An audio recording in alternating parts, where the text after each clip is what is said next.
J'aimerais réfléchir avec vous sur une vidéo. Cette vidéo de Jacques Attali qui rêve que la capitale du monde soit Jérusalem. Écoutez. Même si on peut imaginer, rêver d'un Jérusalem devenant capitale de la planète qui sera un jour unifié autour d'un gouvernement mondial. C'est un joli lieu pour un gouvernement mondial. Merci Jacques Attali.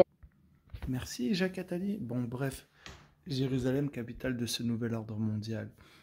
Les gens, comprenez bien qu'il faut arrêter de fantasmer sur des conneries, des choses puériles. L'Antichrist, c'est pas le pape. Il fait partie d'un... Il est il danse au même rythme que ce que Satan joue avec sa flûte. Il danse la même danse que les autres, que peut-être la franc-maçonnerie et tout. Mais c'est pas lui l'Antichrist. L'Antichrist, en tant que tel, on va l'appeler plutôt la bête. La bête, dans l'Apocalypse, pour moi, elle ressemble plutôt à le symbole d'une puissance qui est l'islam sous l'égide d'un émir. Et cet émir, ça va être pour moi le Mahdi, le bien guidé que les musulmans appellent Mohammed, parce qu'il portera le nom du prophète, si c'est pas Khatem plutôt. Cet homme-là, il risque d'émerger réellement. C'est-à-dire demain, on va voir à la télé, on va se dire, oh regardez, cet émir-là, les musulmans, ils disent de lui que c'est un prophète, enfin, c'est quelque chose, c'est une prophétie qui s'est accomplie. Ils vont croire en lui, les Français, ils vont rien comprendre, ils vont regarder BFM, qu'est-ce que c'est encore ça? Encore les Arabes. Ça va être toujours ces histoires-là, jusqu'au jour où il va réussir à être un rassembleur. Le livre Le Monde en 2020, le rapport de la CIA, il parle d'un califat, d'un jeune calife, etc., que des athlètes au JO, ils vont lui faire allégeance aux Jeux Olympiques, etc.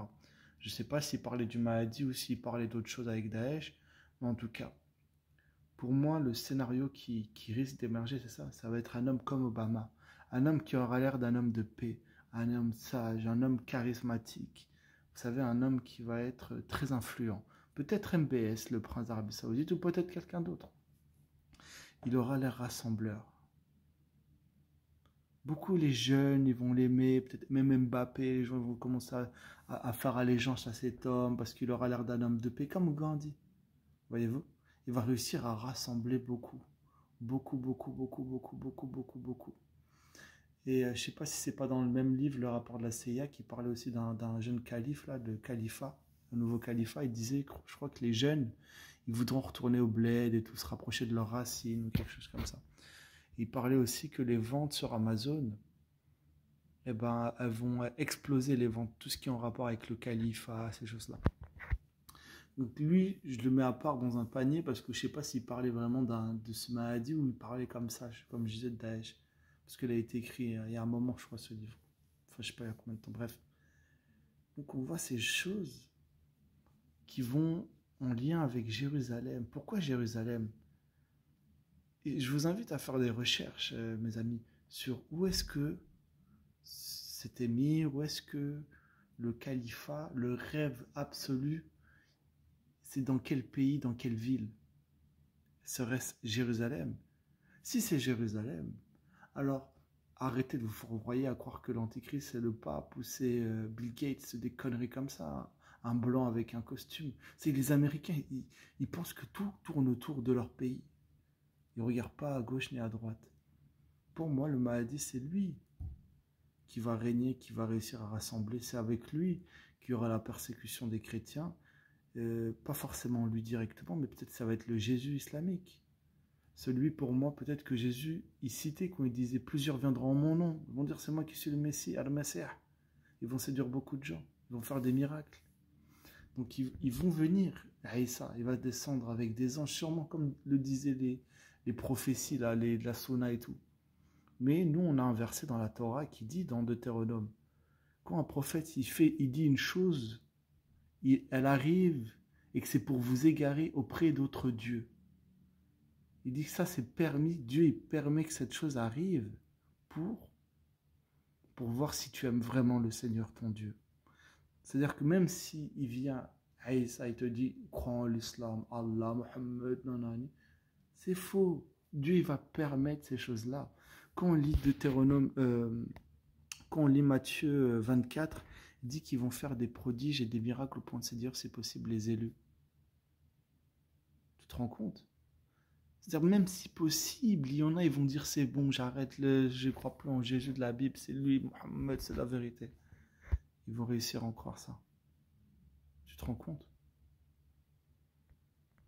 Le passage auquel je vous faisais référence, c'est Deutéronome 13, chapitre 13, verset 2. 1 et 2.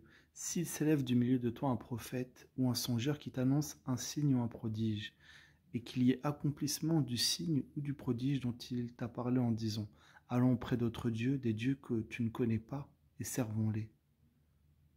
Tu n'écouteras pas les paroles de ce prophète ou de ce songeur, car c'est le Seigneur votre Dieu qui vous met à l'épreuve, pour savoir si vous aimez l'Éternel, le Seigneur votre Dieu, de tout votre cœur et de toute votre âme.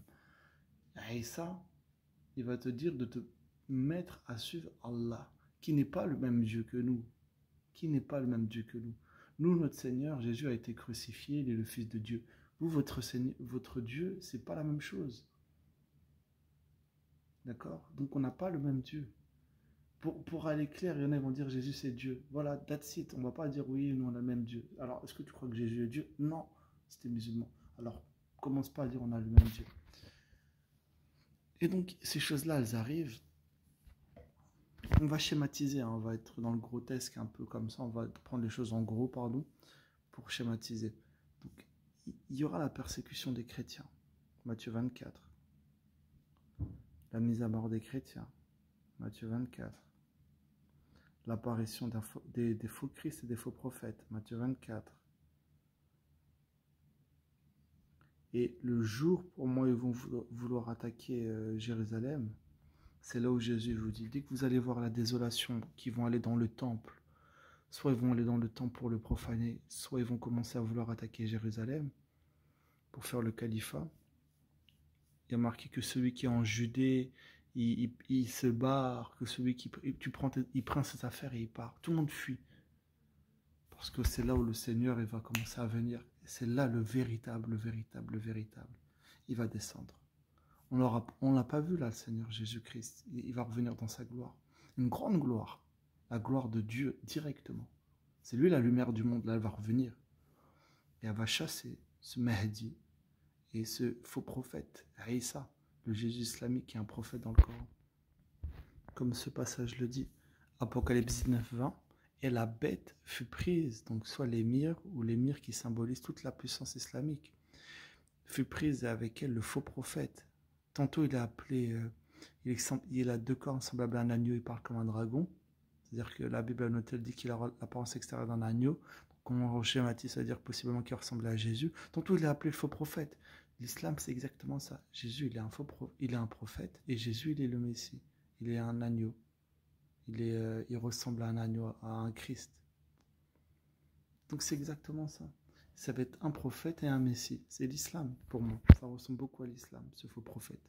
Donc la bête est le faux prophète qui avait fait devant elle les prodiges par lesquels il avait séduit ceux qui avaient pris la marque de la bête et adoré son image.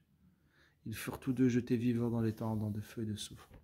Donc ceux qui veulent croire là-dedans, moi je vous alerte. Je vous dis même pas, je vous dis plutôt de regarder dans Matthieu 24, de questionner le Seigneur Dieu, si c'est la vérité ou pas, ces passages, et s'il se réfère bien au Mahdi, à Isa ou d'autres choses qui risquent d'arriver et auxquelles il faudrait que vous n'y croyez pas. Donc voilà, mon but est, ça paraît fou honnêtement, je vous le dis en vérité, ça paraît fou, peut-être là on va dire que je semble dans la folie, mais j'ai cette vérité, je crois cette vérité-là, être une chose qui peut-être, si je ne la partage pas, eh ben, Dieu peut-être me demandera des comptes. Et comme je vous le partage et qu'elle concorde avec tout ce qui se passe, à savoir un califat mondial à Jérusalem, comme disait un gouvernement à Jérusalem, capitale du monde, etc., et ben pour moi, c'est Satan, la franc-maçonnerie, toutes ces choses-là vont risquer d'apparaître pour mettre en place un émir qui va rassembler le monde pour persécuter la race, exterminer les chrétiens. Et les juifs, ils disent par exemple que Mohammed, l'islam, c'est le balai d'Israël, je crois. L'islam. Ben là, ils vont peut-être éclater les chrétiens, les mettre à mort, et tuer peut-être même les juifs par la même occasion. Ça va être des jours terribles. Je crois que Jésus, il a dit, si ces jours ils étaient abrégés, je crois qu'il n'y aura personne sauvé ou quelque chose comme ça. Et c'est là où Jésus va revenir. Vous savez pourquoi? Il y en a, ils disent, oui, pourquoi ça va venir comme ça? Jésus, à un moment, je crois, il a dit, on va laisser croître, on va laisser pousser les bonnes herbes et les mauvaises herbes. Et à la fin, il y aura un ange, il va tout couper. D'un coup, il va faire le tri. Donc c'est pour ça. Dieu, il laisse jusqu'au jour où il va faire le tri. Et vous soyez avec les agneaux à la droite de Dieu. Ne soyez pas avec les boucs. Faites attention. Les boucs, ça va être sûrement ceux qui auront persécuté les chrétiens, qui ont décapité, peut-être violé les femmes, toutes sortes de séductions de l'iniquité pour ceux qui périssent. De Thessaloniciens chapitre 2, verset 9, elle dit « L'apparition de cet impie se fera par la puissance de Satan, avec toutes sortes de signes, de miracles, de prodiges mensongers, avec toutes sortes de miracles, de signes protégés, avec toutes sortes d'iniquités, quelque chose comme ça, pour ceux qui meurent, parce qu'ils n'ont pas reçu en eux la mort de la vérité pour être sauvés. Ils ont pris plaisir à l'injustice, sûrement donc les viols, les vols, tuer les chrétiens, comme ils faisaient Daesh, les traîner avec des chaînes derrière leurs remorques. Ça va être des temps terribles, c'est ça l'islam, ça va être ça. Et nous, chrétiens, qu'est-ce qui va advenir de nous? Une persécution mondiale. Qu'est-ce qui va mener à la persécution? Comme je vous ai dit, des miracles, comme sur les plateaux télé, là, ils font avec cette période actuelle, là, on dirait, ils font tous des girouettes. Oui, c'est super, on dirait tout le monde ment sur les médias en ce moment. Ils vont pareil. Il y en a, ils vont sûrement faire la shahada sur CNews. Oui, j'ai fait la shahada.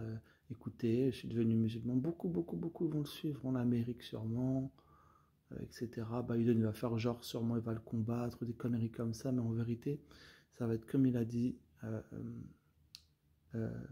Macron. Quand il parlait de la bête de l'avènement, il dit quoi?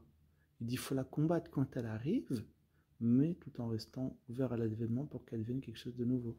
Donc si c'est Biden, tous les gros chefs américains et tout, vont faire genre que devant cet émir, ils vont faire genre, ils le combattent. Ah, mais c'est pas bien, oui, jamais on va céder, alors qu'en vrai, ils kiffent, ils sont contents, c'est eux qui l'ont peut-être mis en place.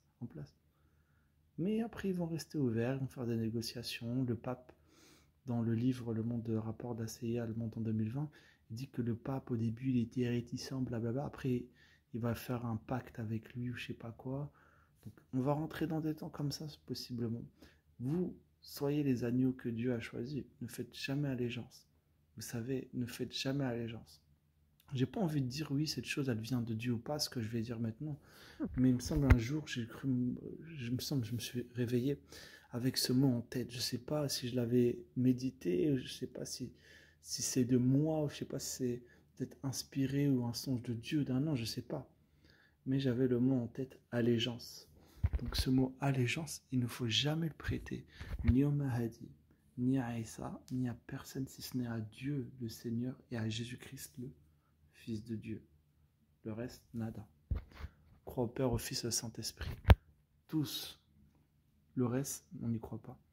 Donc voilà mon message pour aujourd'hui, le message de folie, mais peut-être pas un message de folie demain. On le lit, vous l'écoutez en 2021, peut-être qu'en 2024, 2030, 2000, je ne sais pas, ces choses vont survenir. Et vous direz, vous regardez ce fou-là sur YouTube. Il avait dit une chose qui aujourd'hui est vraie. Alors si cette chose est vraie par autorité, là je vous dis, croyez que Jésus-Christ est Seigneur et refusez quitte à en souffrir de la mort. Ne prêtez jamais allégeance à ces entités diaboliques. Croyez en Dieu et en son Christ, Jésus le Fils de Dieu. Amen, amen. Faites partie de l'élite, soyez sauvés.